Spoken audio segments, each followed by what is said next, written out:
लगता है तुम मेरे साथ चलोगी।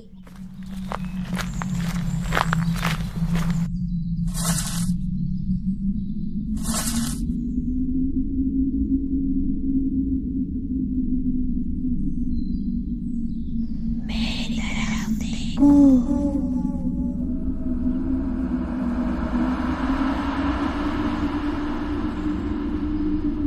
वाव, कितना सुंदर।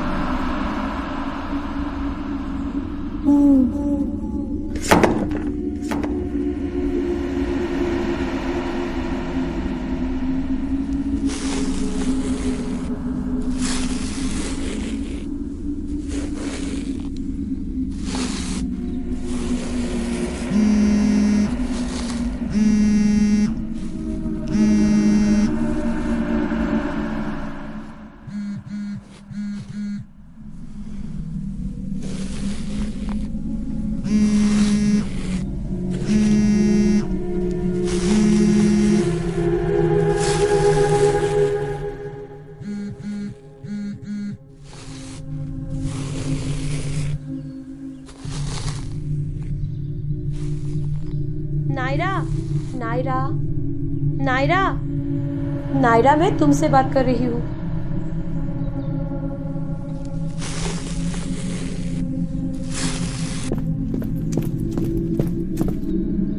नायरा, नायरा, मैं तुमसे बात कर रही हूँ।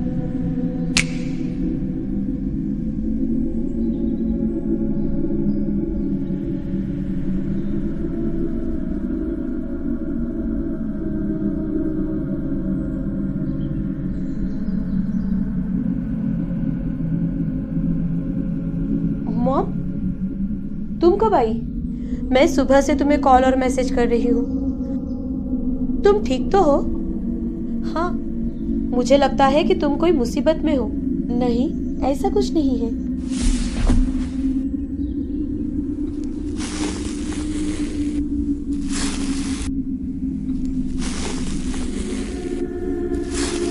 वाह, कितना सुंदर।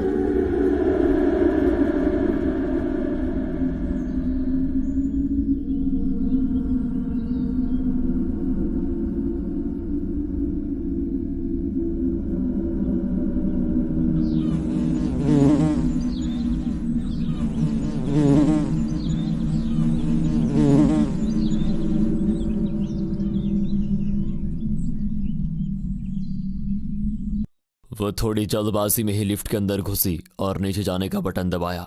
लिफ्ट में पहले से ही मौजूद पड़ोस वाली दादी ने कहा, अरे अवंतिका, आज थोड़ी लेट हो गई हो क्या? जी दादी, ऑफिस का प्रोजेक्ट पूरा करते करते कब रात के 2 बज गए पता ही नहीं चला, इसीलिए देर से उठी। उनका फ्लैट 10वीं मंजिल पर होने की वजह से वो लिफ्ट का उपयोग ही करती थी। लिफ्ट शुरू हो गई और नीचे की ओर जाने लगी, पर आम दिनों की तुलना में आज लिफ्ट से कुछ ज्यादा ही आवाज आ रही थी।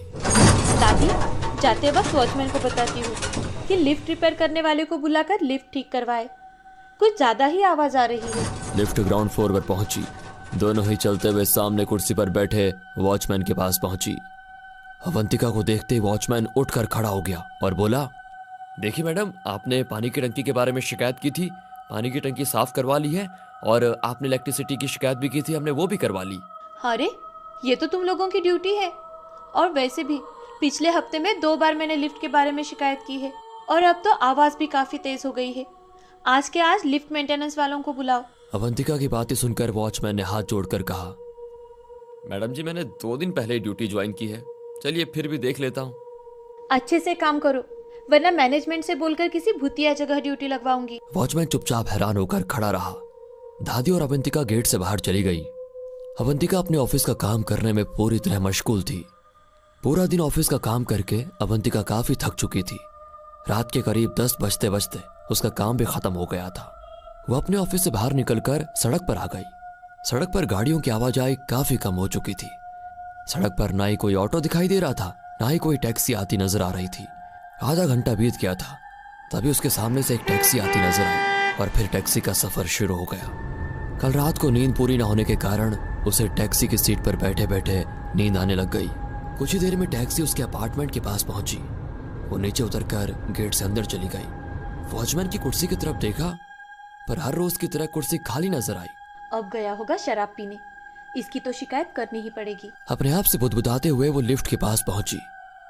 लिफ्ट के अंदर जाते ही वो दरवाजा बंद करने वाली थी, तभी झट से वॉचमैन लिफ्ट के अंदर आया। उसकी हर हरकत से अवंतिका एक पल के लिए तो सहम गई और एकदम से पीछे हट गई, पर अगले ही पल उसने खुद को संभाल लिया। वॉचमैन ने लिफ्ट का दरवाजा बंद कर लिया और थोड़ा गुस्सैल नजर से अवंतिका की ओर देखने लगा। उसकी हरकत को देखकर अवंतिका बोली, ये क्या बदतमीजी है? जी नहीं, आपने सुबह कहा था ना वो लिफ्ट ठीक करने के लिए, हमने ठीक करवा ली है। देख लीजिए, वरना आप मेरी शिकायत करने के लिए ऊपर तक जाएंगी। तुम तो ऐसे बोल रहे हो कि ये काम कर कर मुझ पर एहसान कर रहे हो। बिल्डिंग मैनेजमेंट ने ये जिम्मेदारी तुम्हें दी है। जी नहीं, मेरा काम तो निगरानी करना है, फिर भी लोगों को परेशानी ना हो इसलिए अपनी जिम्मेदारी समझकर काम करवा लिया है। वैसे आप बताइए, काम ठीक हुआ है क्या? कोई आवाज तो नहीं आ रही है ना? लिफ्ट के अंदर एक जानलेवा सन्नाटा फैल गया।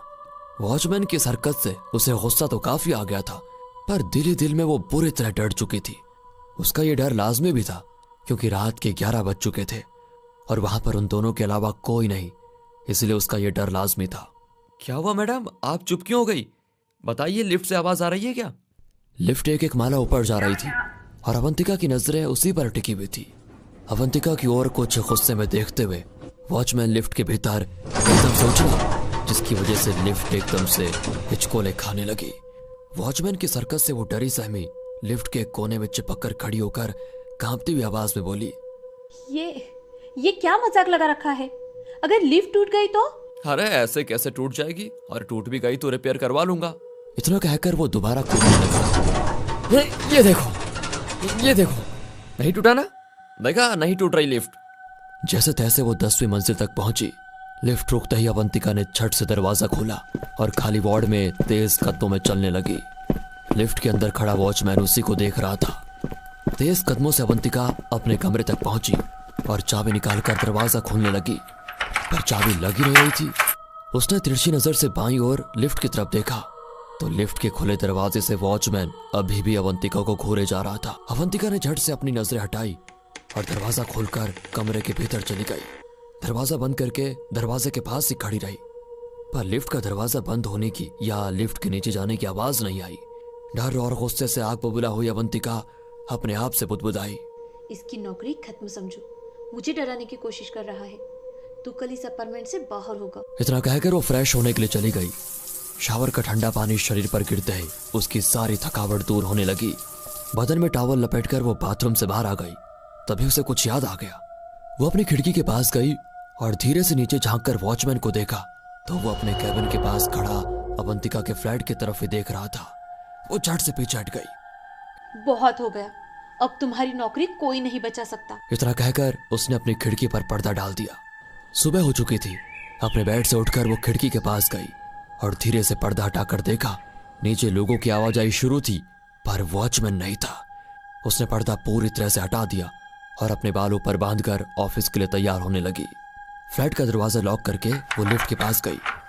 उसने बटन दबाया कि तभी दादी ने आवाज दी, अरे अवंतिका, आज सीढ़ियों का इस्तेमाल करना होगा, लिफ्ट बंद पड़ चुकी है। दादी सीढ़ियां चढ़कर ऊपर आ गई और काफी थक भी चुकी थी। दादी की हालत देखकर अवंतिका गुस्से से आग बबूला हो गई और मन ही मन बोली, कल रात तो बड़ा उछल कूद करके बोल रहा था कि लिफ्ट बिल्कुल ठीक की है, लिफ्ट ठीक की है, क्या खत ठीक की है?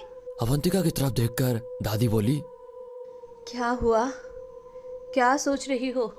दादी, मैनेजमेंट को भी ऐसे ही निकम्मे लोग पसंद है, पर अब बहुत हो गया, मैनेजमेंट के पास उसकी शिकायत करनी ही पड़ेगी।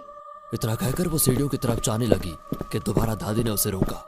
अवंतिका, चलो मेरे साथ। दादी हाथ पकड़कर उसे अपने कमरे में लेकर आई। दादी, आज मैं आपकी कोई बात नहीं सुनने वाली। उस कामचोर चौकीदार को तो सबक सिखा कर ही दम लूंगी। ठीक है, मत सुनना। इतना कहकर दादी ने उसके हाथ में न्यूज़पेपर दे दिया और उसमें छपी एक खबर की तरफ इशारा किया। अवंतिका ने खबर देखी और बिल्कुल हैरान रह गई। गायत्री अपार्टमेंट में लिफ्ट टूटने से चौकीदार और एक कर्मचारी दोनों की मौत।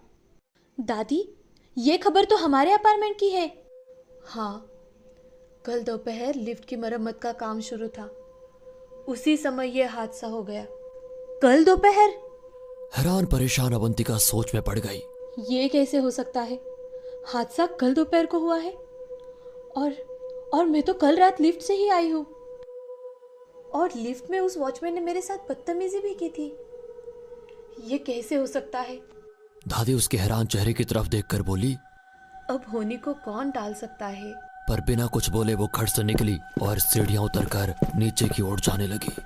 पर वो एक ख्याल उसके दिमाग को कुरेद रहा था। क्या वो मेरा रहम था? पर कल रात तो मैं लिफ्ट से ही ऊपर गई थी। मतलब चौकीदार की आत्मा उस लिफ्ट के अंदर है। क्या वो मुझे चेतावनी देने आया था? सोच सोचकर उसका दिमाग फट रहा था। तभी उसे एम्बुलेंस का सायरन सुनाई दिया। दिमाग में उठने वाले सवाल और लगातार कानों पर पड़ने वाले सायरन की आवाज ने उसका सर चकरा दिया था। वो सीढ़ियां उतरकर ग्राउंड फ्लोर पर आ गई। तभी उसे एक एम्बुलेंस गेट से बाहर जाती नजर आई। उसे कुछ भी होश नहीं था। तभी उसके कानों पर एक आवाज पड़ी। उसने आवाज की तरफ देखा तो लिफ्ट के मेंटेनेंस का काम चल रहा था। वहां पर एक पुलिस वाला भी खड़ा था और लिफ्ट के पास एक बोर्ड पर लिखा था, लिफ्ट मेंटेनेंस के लिए बंद है, कृपया सीढ़ियों का इस्तेमाल करें। वो अपनी ड्यूटी पर पहुंची, पर काम में उसका बिल्कुल मन नहीं लग रहा था। वो चुपचाप अपनी कुर्सी पर बैठी थी। तभी टेबल पर रखे टेलीफोन की रिंग हुई। वो झट से अपने ख्यालों से बाहर निकली। उसने फोन उठाया। हेलो मैडम बताइए, लिफ्ट का काम ठीक हुआ है क्या? कोई आवाज तो नहीं आ रही है ना? रिसीवर से कान में गूंजने वाली वो आवाज अवंतिका झट से पहचान गई। डर से सिर्फ एक ही सेकंड में उसका गला सूख गया था। रात हो चुकी थी। फिर टैक्सी से वो अपने अपार्टमेंट पहुंच गई। आज अपने अपार्टमेंट की तरफ देखकर उसे बहुत डर लग रहा था। ऑटो वाला पैसे लेकर चला गया, पर आज उसके कदम जैसे जमीन में धंस गए थे। हिम्मत करके वो गेट के अंदर आई और चौकीदार कुर्सी की तरफ देखा। कुर्सी खाली थी। उसने अपनी नजरें हटाई, सीढ़ियों की ओर चलने लगी। मगर चलते वक्त उसकी नजरें लिफ्ट की तरफ न जाए, इसका वो ध्यान रख रही थी। उसने सीढ़ी पर पहला कदम रखा और तभी उसके कानों पर एक आवाज आई। अरे अवंतिका, लिफ्ट ठीक कर दी गई है। आओ लिफ्ट से चलते हैं। नहीं, मैं चली जाऊंगी। अरे तुम 10वें फ्लोर पर रहती हो, इतनी सीढ़ियाँ चढ़कर जाओगी तो पैरों का कचुम्बर निकल जाएगा। चलो साथ चलते हैं। कोई बात नहीं, आदत है। आदत? मजाक मत करो। चलो लिफ्ट भी नीचे आ गई है। अब अवंतिका के पास कोई चारा भी नहीं था। दोनों लिफ्ट के अंदर गई। अवंतिका लिफ्ट की दीवार के पास खड़ी थी और श्वेता ने बटन दबाया। लिफ्ट ऊपर की ओर जाने लगी। श्वेता अवंतिका की ओर मुड़ी और कहा, मैडम बताइए ना, लिफ्ट का काम ठीक हुआ है क्या? कोई आवाज तो नहीं आ रही है ना? अवंतिका डर से कांप गई, क्योंकि जिस्म श्वेता का था और चेहरा उस चौकीदार का जो पूरी तरह से लहूलुहान हो गया था। अवंतिका क्या सोच रही हो? अंदर आओ। श्वेता की आवाज को सुनकर अवंतिका होश में आ गई। वो अभी भी लिफ्ट के बाहर खड़ी थी। वो लिफ्ट के अंदर चली गई और श्वेता ने लिफ्ट का दरवाजा बंद करके बटन दबाया। अवंतिका उसी को देख रही थी। लिफ्ट धीरे धीरे ऊपर जाने लगी। श्वेता ने पीछे मुड़कर अवंतिका की तरफ देखा और थोड़ी उदास भरी आवाज में कहा, पता नहीं यार, इस जगह को क्या हो गया। 2 दिन पहले चौकीदार और मेंटेनेंस कर्मचारी लिफ्ट एक्सीडेंट में मारे गए। और आज सुबह क्या हुआ? मतलब तुम्हें कुछ नहीं पता? नहीं, इसीलिए तो पूछ रही हूँ। आज सुबह हमारे अपार्टमेंट में एम्बुलेंस आई थी, ये तो पता है ना? हाँ पता तो है। मैं किसी और टेंशन में थी, इसीलिए ध्यान नहीं दिया। अरे वो तुम्हारे फ्लैट के सामने रहने वाली दादी, वो सीढ़ियाँ चढ़कर 5वें फ्लोर तक आ गई और हार्ट अटैक से सीढ़ियों पर ही गिर पड़ी। हम सब दादी को संभालने की कोशिश कर रहे थे, पर उनकी निगाहें वो तो कहीं और पर ही टिकी हुई थी। शायद उन्होंने कुछ ऐसा देखा था जिससे उन्हें हार्ट अटैक आया होगा। हमने तुरंत ही एम्बुलेंस को फोन किया, पर वो पहले ही दम तोड़ चुकी थी। उसकी बात सुनकर अवंतिका जैसे सन्न रह गई। वो कुछ बोलती कि तभी श्वेता ने कहा, चलो मेरा फ्लैट आ गया। लिफ्ट रुक गई और श्वेता बाहर निकली। अवंतिका हैरान होकर सोच में पड़ गई थी। दादी और मैं तो दादी के कमरे में थे और वहीं पर तो दादी ने मुझे चौकीदार के मौत के बारे में बताया। तो ये कैसे हो सकता है? तभी जाते जाते श्वेता ने पीछे मुड़कर अवंतिका से कहा, बेटी जरा संभाल कर, वो तुम्हें नहीं छोड़ेगा।